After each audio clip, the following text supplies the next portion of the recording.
Hi hello ವೀಕ್ಷಕರೇ, ಎಲ್ಲರಿಗೂ ಸ್ವಾಗತ. ಎಲ್ಲರೂ ಚೆನ್ನಾಗಿದ್ದೀರಾ ಅಂತ ಭಾವಿಸ್ತಾ ಈ ಒಂದು ವಿಡಿಯೋನ ಶುರು ಮಾಡ್ತಾ ಇದ್ದೀನಿ. ಇವತ್ತು ನಾವು ಕ್ಯಾಬೇಜ್ ಮಂಚೂರಿ ಮಾಡ್ತಾ ಇದ್ದೀವಿ. ಮಂಚೂರಿ ಅಂದರೆ ಯಾರಿಗೆ ತಾನೇ ಇಷ್ಟ ಇರಲ್ಲ, ಚಿಕ್ಕವರಿಂದ ಹಿಡಿದು ದೊಡ್ಡವರೆಗೂ ಇಷ್ಟಪಡುವಂಥದ್ದು ಅಂದರೆ ಮಂಚೂರಿ ಆಗಿರುತ್ತೆ. ಇವತ್ತು ನಾವು ಕ್ಯಾಬೇಜ್ನ ಬಳಸಿ ಮಂಚೂರಿ ಮಾಡ್ತಾ ಇದ್ದೀವಿ. ನಿಮಗೆ ಔಟ್ಸೈಡ್ ಯಾವ ರೀತಿ ಒಂದು ರುಚಿ ಸಿಕ್ಕುತ್ತೆ ಅದೇ ರೀತಿ ರುಚಿ ಬರುತ್ತೆ. ಮಾಡೋದಕ್ಕಂತೂ ತುಂಬ ಸುಲಭ, ತುಂಬ ಕ್ರಿಸ್ಪಿಯಾಗಿರುತ್ತೆ, ರುಚಿಯಾಗಿರುತ್ತೆ. ಈ ಒಂದು ರೆಸಿಪಿ ತುಂಬ ಕ್ವಿಕ್ಕಾಗಿ ಮಾಡಬಹುದು. ಬನ್ನಿ ಹಾಗಿದ್ರೆ ಕ್ಯಾಬೇಜ್ ಮಂಚೂರಿ ಮಾಡೋದಕ್ಕೆ ಯಾವ್ಯಾವ ಪದಾರ್ಥ ಬೇಕು ಅಂತ ನೋಡೋಣ. ತುಂಬ ಜನ ಹೂಕೋಸ್ ಮಂಚೂರಿ ಮಾಡ್ತಾರೆ, ಅಂದರೆ ಕಾಲಿಫ್ಲವರ್ ಮಂಚೂರಿ ಮಾಡ್ತಾರೆ. ಅದರಲ್ಲಿ ತುಂಬ ಹುಳ ಇರುತ್ತೆ, ಕ್ಲೀನ್ ಮಾಡೋದಕ್ಕೆ ತುಂಬ ಸಮಯ ಆಗುತ್ತೆ. ಹಾಗಾಗಿ ನೀವು ಹೂಕೋಸ್ ಬದಲು ಈ ರೀತಿ ಎಲೆಕೋಸು ಅಂದರೆ ಕ್ಯಾಬೇಜ್ನ ಬಳಸಿ ಮಾಡಿದ್ರೆ ನಿಮಗೆ ಸೇಮ್ ರುಚಿ ಬರುತ್ತೆ. ನಿಮಗೆ ತುಂಬ ಹೈಜೀನ್ ಆಗಿರುತ್ತೆ, ಹುಳ ಎಲ್ಲ ಇರೋದಿಲ್ಲ ಇದರಲ್ಲಿ. ಮೊದಲಿಗೆ ನಾವು ಕ್ಯಾಬೇಜ್ ಮಂಚೂರಿ ಮಾಡೋದಕ್ಕೆ ಮುಖ್ಯವಾಗಿ ಕ್ಯಾಬೇಜ್ ತೊಗೊಂಡಿದ್ದೀವಿ, ಅಂದರೆ ಎಲೆಕೋಸನ್ನ ತೊಗೊಂಡಿದ್ದೀವಿ. ಎಲೆಕೋಸನ್ನ ಈ ರೀತಿಯಾಗಿ ಸಣ್ಣದಾಗಿ ಹೆಚ್ಚಿಟ್ಕೋಬೇಕಾಗುತ್ತೆ. ತುಂಬ ದಪ್ಪ ಹೆಚ್ಚಿಟ್ಟಿರಬಾರ್ದು. ತುಂಬ ಎಷ್ಟು ಸಾಧ್ಯ ಆಗುತ್ತೋ ಅಷ್ಟು ಸಣ್ಣದಾಗಿ ಹೆಚ್ಚಿಟ್ಕೊಂಡಿದ್ದೀವಿ.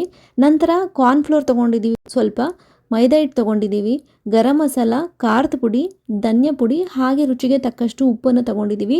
ಸ್ವಲ್ಪ ಈರುಳ್ಳಿ ಸಹ ತೊಗೊಂಡಿದ್ದೀವಿ. ಶುಂಠಿ ಬೆಳ್ಳುಳ್ಳಿ ಪೇಸ್ಟ್ ಬೇಕಾಗುತ್ತೆ, ಗ್ರೀನ್ ಚಿಲ್ಲಿ ಸಾಸ್ ಹಾಗೆ ರೆಡ್ ಚಿಲ್ಲಿ ಸಾಸ್ ತೊಗೊಂಡಿದ್ದೀವಿ. ಸ್ವಲ್ಪ ಟೊಮೊಟೊ ಸಾಸ್ ಬೇಕಾಗುತ್ತೆ, ಹಾಗೆ ಸೋಯಾ ಸಾಸ್ ಕೂಡ ತೊಗೊಂಡಿದ್ದೀವಿ. ಇಷ್ಟು ಪದಾರ್ಥಗಳು ಬೇಕಾಗುತ್ತೆ. ಈಗ ನಾವು ಕ್ಯಾಬೇಜ್ನ ಸಣ್ಣದಾಗಿ ಏನು ಹೆಚ್ಚಿಟ್ಕೊಂಡಿದ್ವಲ್ಲ ಅದನ್ನು ಒಂದು ಬೌಲ್ಗೆ ಹಾಕ್ಕೊಂಡು ಈಗ ಒಂದು ಅರ್ಧ ಚಮಚ ಖಾರದ ಪುಡಿ ಹಾಕ್ಕೊಳ್ತಾ ಇದ್ದೀವಿ. ನಿಮಗೆ ಖಾರ ಎಷ್ಟು ಬೇಕು ನೋಡಿಕೊಂಡು ನೀವು ಜಾಸ್ತಿ ಬೇಕಿದ್ರೆ ಬೆರೆಸ್ಕೊಳ್ಬಹುದು. ಸ್ವಲ್ಪ ನಾವು ಧನಿಯಾ ಪೌಡರ್ ಹಾಕ್ಕೊಳ್ತಾ ಇದ್ದೀವಿ. ಒಂದು ಅರ್ಧ ಚಮಚ ಗರಂ ಮಸಾಲನ ಸೇರಿಸ್ಕೊಳ್ತಾ ಇದ್ದೀವಿ. ರುಚಿಗೆ ತಕ್ಕಷ್ಟು ಉಪ್ಪು. ಈಗ ಕಾರ್ನ್ಫ್ಲೋರ್ನ ನಾವಿಲ್ಲಿ 2 ಸ್ಪೂನಷ್ಟು ಕಾರ್ನ್ಫ್ಲೋರ್ನ ಹಾಕ್ಕೊಳ್ತಾ ಇದ್ದೀವಿ. ಮೈದಾ ಹಿಟ್ಟು ಒಂದು 3 ರಿಂದ 4 ಸ್ಪೂನಷ್ಟು ಮೈದಾ ಹಿಟ್ಟನ್ನು ಹಾಕ್ಕೊಳ್ತಾ ಇದ್ದೀವಿ. ನಂತರ ಬೇಕಿದ್ರೆ ನಾವು ಬೆರೆಸ್ಕೊಳ್ಬಹುದು. ಸ್ವಲ್ಪ ಶುಂಠಿ ಬೆಳ್ಳುಳ್ಳಿ ಪೇಸ್ಟನ್ನು ಹಾಕ್ಕೊಂಡು ನಾನು ಈ ರೀತಿ ಮಿಕ್ಸ್ ಮಾಡ್ಕೊಳ್ತಾ ಇದ್ದೀನಿ. ನೆನ್ಪಿಟ್ಕೊಳ್ಳಿ, ಇದಕ್ಕೆ ಯಾವುದೇ ರೀತಿಯಾಗಿ ನೀರನ್ನು ಹಾಕಬಾರ್ದು. ನೀರನ್ನು ಹಾಕದೆ ಅದೇ ರೀತಿಯಾಗಿ ನೀವು ಕಲಿಸ್ಕೊಳ್ತಾ ಇರಬೇಕು. ನೀಟಾಗಿ ಕೈಯಲ್ಲಿ ಕಲಿಸ್ಕೊಳ್ತಾ ಇರಿ. ನೀರನ್ನು ಯಾವುದೇ ಕಾರಣಕ್ಕೂ ಹಾಕಕ್ಕೆ ಹೋಗ್ಬಿಡಿ. ಯಾಕಂತಂದರೆ ಕ್ಯಾಬೇಜ್ನಲ್ಲಿ ನೀರಿನಂಶ ಇರೋದ್ರಿಂದ ನಾವು ಕಲಿಸ್ತಾ ಅದರಲ್ಲಿ ನೀರಿನಂಶ ಬಿಟ್ಕೊಳ್ತಾ ಹೋಗುತ್ತೆ. ಸಣ್ಣದಾಗಿ ಹೆಚ್ಚಿಟ್ಕೊಂಡಿದ್ದೀವಲ್ವ, ಹಾಗಾಗಿ ನೀರು ಬೇಗನೆ ಬಿಟ್ಬಿಡುತ್ತೆ. ನಾವು ಕಲಿಸ್ಬೇಕಾದ್ರೆ ಜಾಸ್ತಿ ಪ್ರೆಸ್ ಮಾಡಬೇಡಿ, ಲೈಟಾಗಿ ಕಲಿಸ್ಕೊಳ್ಳಿ. ಇಲ್ಲಾಂತಂದರೆ ನೀರಿನಂಶ ಜಾಸ್ತಿ ಕ್ಯಾಬೇಜ್ನಿಂದ ಬರ್ತಾ ಇರುತ್ತೆ. ಆಗ ನೀವು ಪುನಃ ಮೈದಾ ಹಿಟ್ಟು ಅಥವಾ ಕಾರ್ನ್ಫ್ಲೋರನ್ನು ನೀವು ಬೆರೆಸ್ಕೊಳ್ಬಹುದು.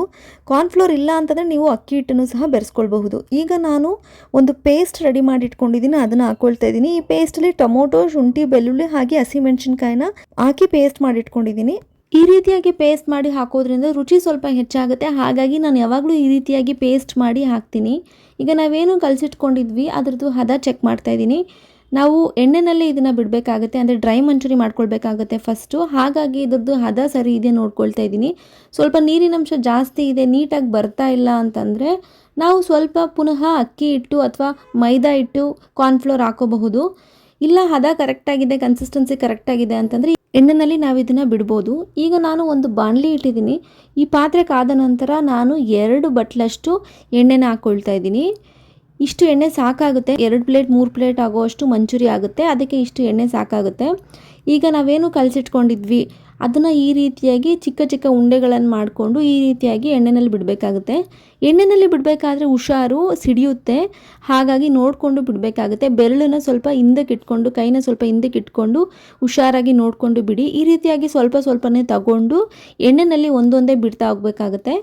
ಎಣ್ಣೆನ ನಾವು ಜಾಸ್ತಿ ಉರಿ ಇಡಬಾರ್ದು, ಯಾಕಂತಂದರೆ ನಾವು ಒಂದೊಂದೇ ಈ ರೀತಿ ಬಿಡೋದಕ್ಕೆ ಸ್ವಲ್ಪ ಸಮಯ ತಗೊಳ್ಳುತ್ತೆ. ಹಾಗಾಗಿ ನೀವು ತುಂಬ ಜೋರಾಗಿ ಉರಿ ಇಡೋದಕ್ಕೆ ಹೋಗಬೇಡಿ. ಮೀಡಿಯಂ ಫ್ಲೇಮ್ ಅಥವಾ ತುಂಬ ಲೋ ಫ್ಲೇಮೇ ಇಟ್ಬಿಡಿ. ಸ್ಟಾರ್ಟಿಂಗಲ್ಲಿ ಜಾಸ್ತಿ ಹೈ ಫ್ಲೇಮ್ ಇಟ್ಟರೆ ಏನಾಗುತ್ತೆ ಅಂದರೆ ನೀವೆಲ್ಲ ಹಾಕೋ ಅಷ್ಟರಲ್ಲಿ ಫಸ್ಟ್ ಏನು ಹಾಕಿರ್ತೀರ ಅದೆಲ್ಲ ಸೀದೋಗ್ಬಿಡುತ್ತೆ. ಹಾಗಾಗಿ ನೀವು ಕಡಿಮೆ ಉರಿ ಇಟ್ಟು ನೀವೆಲ್ಲನೂ ಬಿಡಬೇಕಾಗುತ್ತೆ. ನಂತರ ಎಲ್ಲ ಬಿಟ್ಟಾದಮೇಲೆ ಆಮೇಲೆ ನೀವು ಬೇಕಿದ್ರೆ ಮೀಡಿಯಂ ಫ್ಲೇಮ್ ಇಟ್ಕೊಂಡು ನೀವು ಬೇಯಿಸ್ಕೊಳ್ಬೇಕಾಗತ್ತೆ. ಈಗ ನೋಡಿ ಯಾವ ರೀತಿ ಬರ್ತಿದೆ ಅಂತ. ಕಲರ್ ಆಟೋಮೆಟಿಕಲಿ ಚೇಂಜ್ ಆಗಿಬಿಡುತ್ತೆ. ಈ ರೀತಿ ಕಲರ್ ಬರುತ್ತೆ. ನಾವು ಯಾವುದೇ ರೀತಿಯಾದಂತಹ ಆರ್ಟಿಫಿಷಿಯಲ್ ಕಲರ್ಸ್ ಆಗಿರ್ಬೋದು ಅಥವಾ ಕಲರ್ ಬರೋದಕ್ಕೆ ಕೇಸರಿ ಯಾವುದೇ ಒಂದು ಕಲರ್ ಇಂಗ್ರೀಡಿಯೆಂಟ್ನ ನಾವಿಲ್ಲಿ ಬಳಸಿಲ್ಲ. ಈ ರೀತಿಯಾಗಿ ಕಲರ್ ನ್ಯಾಚುರಲಾಗಿ ಈ ರೀತಿಯಾಗಿ ಕಲರ್ ಬರುತ್ತೆ. ನಾವೇನು ಖಾರದ ಪುಡಿ, ಗರಂ ಮಸಾಲ ಇದೆಲ್ಲ ಹಾಕ್ಕೊಂಡಿದ್ವಿ, ಅದರಿಂದನೇ ಇಷ್ಟು ಕಲರ್ ಬಂದುಬಿಡುತ್ತೆ. ನೋಡಿ ಯಾವ ರೀತಿ ತುಂಬ ಕ್ರಿಸ್ಪಿಯಾಗಿ ಬಂದಿದೆ. ಈಗ ಇನ್ನೂ ಇಷ್ಟು ಹಿಟ್ಟು ಮಿಕ್ಕಿದೆ. ಇದನ್ನು ಅಷ್ಟೇ ನಾವು ಸೆಕೆಂಡ್ ರೌಂಡ್ ಈಗ ಬಿಡ್ತಾ ಇದ್ದೀವಿ. ಎಣ್ಣೆ ತುಂಬ ಅಂದರೆ ತುಂಬ ಕಾದಿರುತ್ತೆ. ಹಾಗೆ ಇದನ್ನು ತುಂಬ ಲೋ ಫ್ಲೇಮಲ್ಲಿ ಇಟ್ಟು ಈಗ ನೀವು ಪುನಃ ಸೆಕೆಂಡ್ ರೌಂಡಲ್ಲಿ ಒಂದೊಂದೇ ಈ ರೀತಿ ಬಿಡ್ತಾ ಬನ್ನಿ. ತುಂಬಾ ಸುಲಭ ಇದು ಮಾಡೋದಕ್ಕೆ. ಈ ರೀತಿಯಾಗಿ ಡ್ರೈ ಮಂಚೂರಿ ಮಾಡ್ಕೊಂಡ್ಬಿಟ್ರೆ ನೆಕ್ಸ್ಟ್ ನಾವು ಮಂಚೂರಿಯನ್ ಮಾಡ್ಕೊಳ್ಳೋದಕ್ಕೆ ರೆಡಿ ಆಗಿರುತ್ತೆ. ತುಂಬ ಅಂದರೆ ತುಂಬ ಸುಲಭ. ಮನೆಯಲ್ಲೇ ನೀವು ಆರಾಮ್ಸೆ ಮಾಡ್ಕೊಳ್ಬಹುದು. ಆಚೆ ಕಲರಿಂಗ್ ಏಜೆಂಟ್ ಎಲ್ಲ ಹಾಕಿರ್ತಾರೆ, ಹೆಲ್ತ್ಗೆ ತುಂಬ ಅಂದರೆ ತುಂಬ ಇಶ್ಯೂಸ್ ಆಗುತ್ತೆ. ಹಾಗಾಗಿ ಮನೆಯಲ್ಲೇ ಈ ರೀತಿ ಮಾಡಿಕೊಂಡ್ರೆ ಆರೋಗ್ಯಕ್ಕೂ ತುಂಬ ಅಂದರೆ ತುಂಬ ಕ್ಯಾಬೇಜ್ ಒಳ್ಳೆಯದು ಆ್ಯಂಡ್ ತುಂಬ ಹೈಜೀನಾಗಿ ಮನೆಯಲ್ಲೇ ಮಾಡ್ಕೊಳ್ಬೋದು. ರುಚಿ ಅಂತೂ ನಿಮಗೆ ಹೇಗೆ ಔಟ್ಸೈಡ್ ಇರುತ್ತೆ ಅಷ್ಟೇ ಅದೇ ರೀತಿಯಾಗಿ ಅದಕ್ಕಿಂತ ಹೆಚ್ಚೇ ರುಚಿಯಾಗಿರುತ್ತೆ. ಈಗ ನೋಡಿ ಸೆಕೆಂಡ್ ರೌಂಡಲ್ಲಿ ಏನು ಹಾಕಿದ್ವಿ, ಇದು ಆಲ್ಮೋಸ್ಟ್ ಆಗಿದೆ.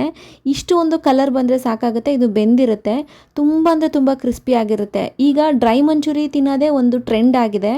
ಇದನ್ನು ಹಾಗೆ ನೀವು ತಿನ್ಬೋದು, ತುಂಬ ಅಂದರೆ ತುಂಬ ಚೆನ್ನಾಗಿರುತ್ತೆ ಪಕೋಡ ಥರ. ಹಾಗೆ ನೀವು ತಿಂದರೆ ನೀವು ಇದೇ ರೀತಿ ಮಾಡ್ಕೊಂಡು ತಿನ್ಬೋದು, ತುಂಬ ಅಂದರೆ ತುಂಬ ಚೆನ್ನಾಗಿರುತ್ತೆ. ನಾವು ಯಾವಾಗಲೂ ಈ ರೀತಿ ಅವಾಗವಾಗ ಸ್ನ್ಯಾಕ್ಸ್ ಥರ ಮಾಡ್ಕೊಂಡು ಇದನ್ನು ತಿಂತಾ ಇರ್ತೀವಿ. ತುಂಬ ಅಂದರೆ ತುಂಬ ಕ್ರಿಸ್ಪಿಯಾಗಿದೆ. ಬೇಕಿದ್ರೆ ಕಾರ್ನ್ಫ್ಲೋರ್ ಮತ್ತು ಮೈದಾ ಹಿಟ್ಟು ಜೊತೆಗೆ ನೀವು ಅಕ್ಕಿ ಹಿಟ್ಟು ಹಾಕ್ಕೊಳ್ಬಹುದು, ಇನ್ನೂ ಕ್ರಿಸ್ಪಿನೆಸ್ ಜಾಸ್ತಿ ಬರುತ್ತೆ. ಈಗ ಡ್ರೈ ಮಂಚೂರಿ ರೆಡಿ ಆಗಿದೆ. ಬನ್ನಿ ನಾವು ಕ್ಯಾಬೇಜ್ ಮಂಚೂರಿ ಮಾಡ್ಕೊಳ್ಳೋದಕ್ಕೆ ನೆಕ್ಸ್ಟು ಈಗ ಒಂದು ಬಾಣಲಿನಲ್ಲಿ ಸ್ವಲ್ಪ ಎಣ್ಣೆನ ಹಾಕ್ಕೊಳ್ತಾ ಇದ್ದೀನಿ, ಸ್ವಲ್ಪ ಈರುಳ್ಳಿನ ಹಾಕ್ಕೊಳ್ತಾ ಇದ್ದೀನಿ. ಈರುಳ್ಳಿನ ನೀಟಾಗಿ ಮೀಡಿಯಮ್ ಫ್ಲೇಮಲ್ಲಿ ಇಟ್ಟು ನೀಟಾಗಿ ಬಾಡಿಸ್ಕೊಳ್ಳಿ. ಈಗ ಸ್ವಲ್ಪ ಕ್ಯಾಪ್ಸಿಕಮ್ ಹಾಕ್ಕೊಳ್ತಾ ಇದ್ದೀನಿ. ಇದೆಲ್ಲ ಹಾಕ್ಕೊಳ್ಳೋದ್ರಿಂದ ರುಚಿ ಸ್ವಲ್ಪ ಹೆಚ್ಚಾಗುತ್ತೆ. ಕ್ಯಾಪ್ಸಿಕಮ್ ಹಾಕ್ಕೊಂಡು ನಂತರ ನೀವು ಬೇಕಿದ್ರೆ ಶುಂಠಿ ಬೆಳ್ಳುಳ್ಳಿ ಪೇಸ್ಟ್ ಹಾಕೋಬಹುದು. ನಾನಿಲ್ಲಿ ಟೊಮೊಟೊ, ಶುಂಠಿ ಬೆಳ್ಳುಳ್ಳಿ, ಹಸಿಮೆಣ್ಸಿನ್ಕಾಯಿ ಹಾಕ್ಕೊಂಡು ಏನೊಂದು ಪೇಸ್ಟ್ ಮಾಡ್ಕೊಂಡಿದ್ದೆ ಅದೇ ಪೇಸ್ಟನ್ನು ಹಾಕ್ಕೊಳ್ತಾ ಇದ್ದೀನಿ. ಇದರಲ್ಲಿ ಆಲ್ರೆಡಿ ಶುಂಠಿ ಬೆಳ್ಳುಳ್ಳಿ ಇರುತ್ತೆ. ಸ್ವಲ್ಪ ಟೊಮೊಟೊ ಮತ್ತು ಹಸಿಮೆಣ್ಸಿನ್ಕಾಯಿ ಹಾಕ್ಕೊಂಡಿರೋದ್ರಿಂದ ರುಚಿ ಸ್ವಲ್ಪ ಹೆಚ್ಚಾಗುತ್ತೆ. ನೆಕ್ಸ್ಟ್ ಈಗ ಸ್ವಲ್ಪ ಸಾಸ್ಗಳನ್ನು ಹಾಕೋಬೇಕಾಗುತ್ತೆ. ಈಗ ರೆಡ್ ಚಿಲ್ಲಿ ಸಾಸ್ನ ಬಳಸ್ತಾ ಇದ್ದೀನಿ. ಇದು ಒಂದು ಅರ್ಧ ಸ್ಪೂನ್ ಹಾಕ್ಕೊಂಡ್ರೆ ಸಾಕಾಗುತ್ತೆ, ಜಾಸ್ತಿ ಹಾಕ್ಕೊಂಡ್ರೆ ಚೆನ್ನಾಗಿರಲ್ಲ. ಹಾಗಾಗಿ ಅರ್ಧ ಸ್ಪೂನ್ ಅಷ್ಟೇ ಹಾಕಿ ಟೊಮೆಟೊ ಸಾಸ್ನ ಹಾಕ್ತಾಯಿದ್ದೀನಿ. ಟೊಮೆಟೊ ಸಾಸು ಅಷ್ಟೇ ಅರ್ಧ ಸ್ಪೂನ್ ಹಾಕ್ಕೊಂಡ್ರೆ ಸಾಕು. ಸ್ವಲ್ಪ ಹುಳಿ ಟ್ಯಾಂಗಿನೆಸ್ ಬರುತ್ತೆ, ತುಂಬ ಚೆನ್ನಾಗಿರುತ್ತೆ ಅದನ್ನು ಆ್ಯಡ್ ಮಾಡಿಕೊಂಡ್ರೆ. ಗ್ರೀನ್ ಚಿಲ್ಲಿ ಸಾಸ್ನ ಬಳಸ್ತಾ ಇದ್ದೀನಿ. ಇದು ಅಷ್ಟೇ ಅರ್ಧ ಸ್ಪೂನ್ ಹಾಕ್ಕೊಂಡ್ರೆ ಸಾಕಾಗುತ್ತೆ. ತುಂಬ ಹಾಕ್ಕೊಂಡ್ರೆ ಸಾಸ್ ಥರ ಕೆಚಪೇ ಆಗಿಬಿಡುತ್ತೆ.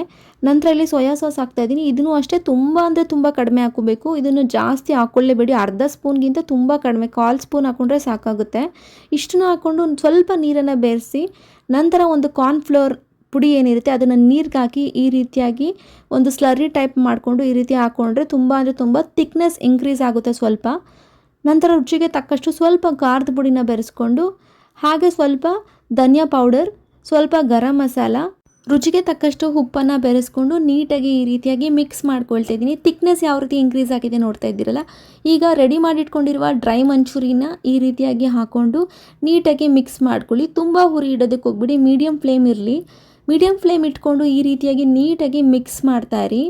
ಮಿಕ್ಸ್ ಮಾಡಿಕೊಂಡ್ರೆ ಅದು ಸ್ವಲ್ಪ ಸಾಫ್ಟ್ ಆಗುತ್ತೆ. ತುಂಬ ನೀವು ಜಾಸ್ತಿ ಉರಿ ಇಟ್ಕೊಂಡು ತುಂಬ ಸಾಫ್ಟ್ ಆಗಿಬಿಟ್ರೆ ಆ ಕ್ರಂಚಿನೆಸ್, ಕ್ರಿಸ್ಪಿನೆಸ್ ಹೋಗ್ಬಿಡುತ್ತೆ. ಸ್ವಲ್ಪ ಕ್ರಿಸ್ಪಿ ಇದ್ರೇ ಮಂಚೂರಿ ಯಾವಾಗಲೂ ಚೆನ್ನಾಗಿರುತ್ತೆ. ಹಾಗಾಗಿ ತುಂಬ ಬೇಯಿಸ್ಕೊಳ್ಳೋದಕ್ಕೆ ಹೋಗಬೇಡಿ. ಈಗ ನೋಡಿ ಆಲ್ಮೋಸ್ಟ್ ರೆಡಿ ಆಗಿದೆ. ಸ್ವಲ್ಪ ನಾನಿಲ್ಲಿ ಟೊಮೊಟೊ ಸಾಸ್ನ ಬೆರೆಸ್ಕೊಳ್ತಾ ಇದ್ದೀನಿ, ಸ್ವಲ್ಪ ರುಚಿ ಚೆನ್ನಾಗಿರುತ್ತೆ.